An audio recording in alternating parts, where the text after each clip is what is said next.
And it wasn't until I became an adult that I really realized how blessed I was, because I had no idea at the time, you know. And so my fun things, especially the Lone Ranger, Superman, you know, that just meant so much to me.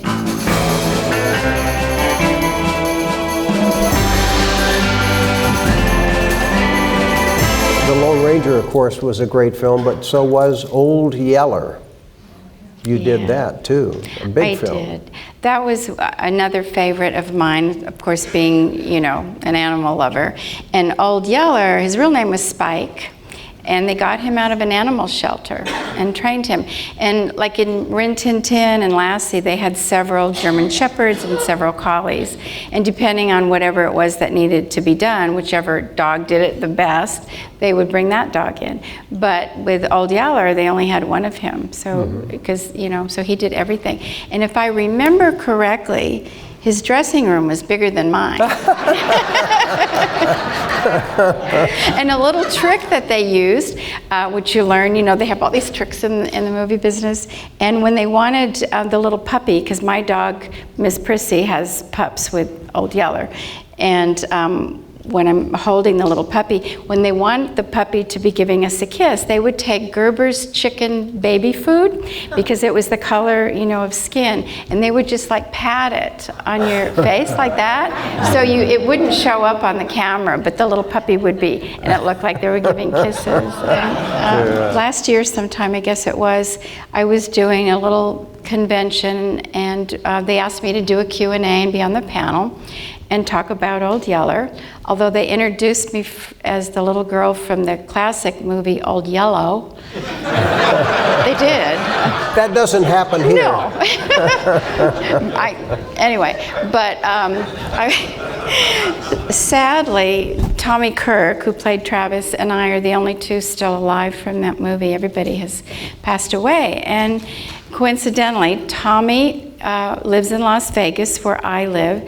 So we get together periodically, and he comes over for dinner and everything. Do you put stuff on your face?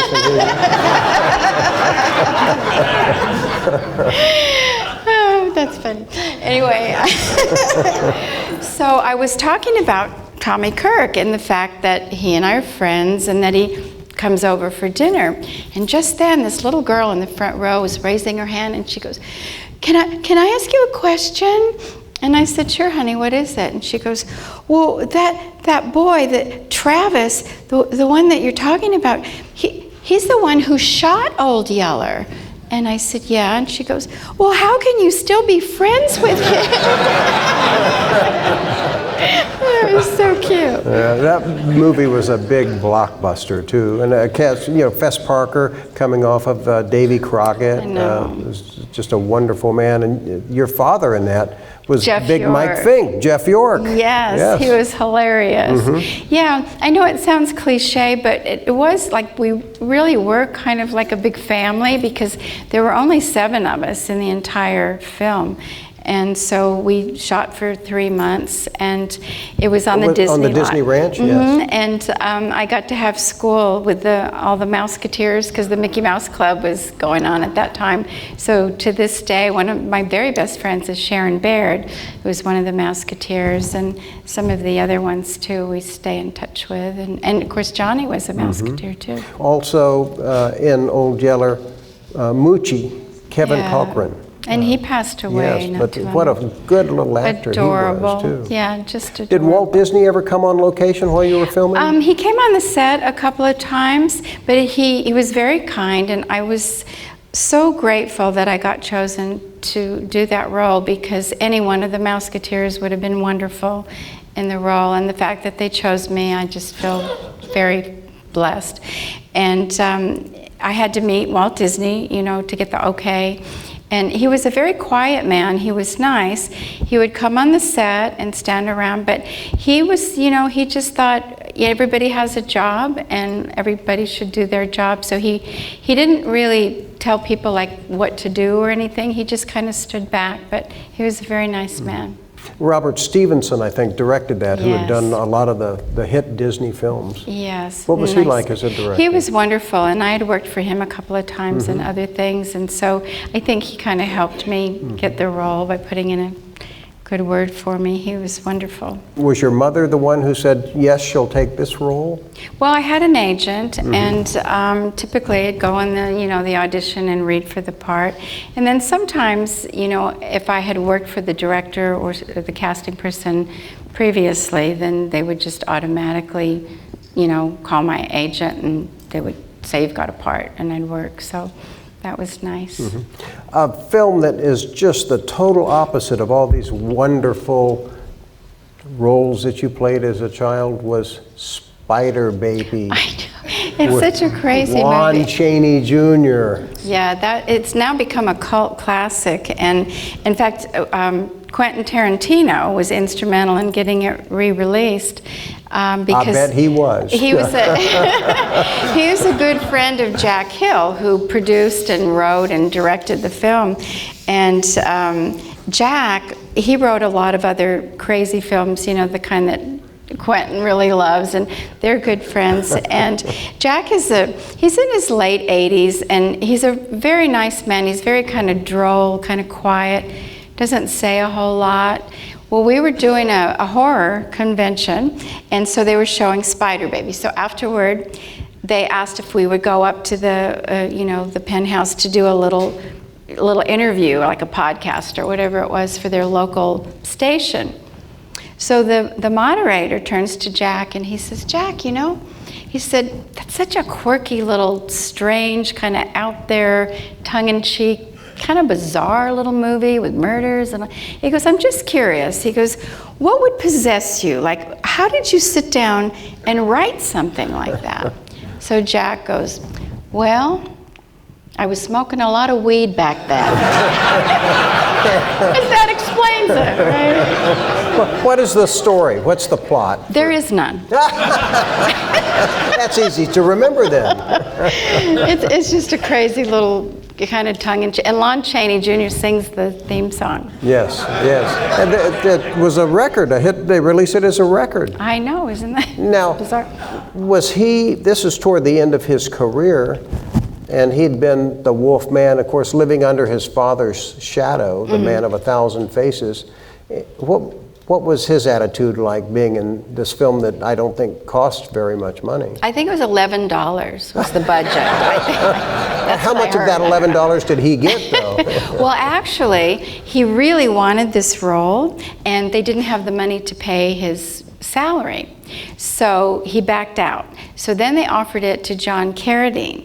And then John Carradine wanted to do it. Well, then when Lon Chaney heard that John Carradine was going to do it, he said, wait a minute, I'll do it. So he did it for, I don't know. How would you describe his character in that film? He was a gentle giant. And I don't know if anybody has seen this movie or not, but there's a scene on the porch where he has to cry. And there's a trick, in the movie business, that if somebody's supposed to cry and they can't, I mean, for me, I always cried in everything, and my brother used to say, oh, you cry at supermarket openings. So I never had a problem crying, so I didn't ever have to do this. But if they needed a person to cry, they would either blow something in their eyes, like some kind of, I don't know what it was, or they would take glycerin and put little, with a thing in it, and it would come down and it looked like tears. But in the scene on the porch with Lon Chaney, those were his real tears. They didn't have to use makeup or anything. But the sad part is he didn't live long enough to see it, because now it's like a cult classic. It's all over the internet, and it's crazy. But back then, it just sat there for years and went into litigation, and Quentin Tarantino's the one who got it re-released. Well, I'm glad he did, because he does find these quirky films, and the people that he likes. I like a lot of them. His favorite director is William Whitney, who had done the Lone Ranger serial. Yeah. And just so many of the good Roy Rogers films of the late 40s, too. So, a person like Lon Chaney Jr., I believe, was underappreciated for the depth that he could bring to his roles. Yeah. And Spider Baby then is one that's unusual, Yeah, and that he was able to bring that emotional to it. It was a joy to work with him. You know, it's funny because most of the work that I did was as a child, and I didn't really realize, you know, how fortunate I was, because I was directed by George Stevens in Shane. I was directed by Cecil B. DeMille in The Greatest Show on Earth, and Frank Capra in Here Comes the Groom. And it wasn't until I became an adult that I really realized how blessed I was, because I had no idea at the time, you know. And so my fun things, especially the Lone Ranger, Superman, you know, that just meant so much to me, because I didn't really get what was I was too young, you know, to appreciate what I had then. And of course, when I became an adult, that's when I really realized, you know, looking back. You have been in some classics, and you always delivered. That's why you worked so often, even in Father Knows Best with the spelling bee. Oh, yeah. Lauren and I are still really good friends. Yeah, she lives in Florida. She cried a lot, too. I know, and she's a good crier, too. She's a doll. We stay in touch and have all these years. Well, I'm glad you came over from Las Vegas for this, because your stories have been wonderful, and your work speaks for itself. And it's just nice to be able to see them again. And I've always felt that, like, right now is the golden age of television, because everything that has ever been done, it seems like it's available for us to watch. On YouTube, it's amazing. Yes. And you know, I have to say, I'm so grateful that you invited me here. This is my first time here, and little did I know 100 years ago when I got to work with Clayton Moore, that all these years later that I would meet his daughter.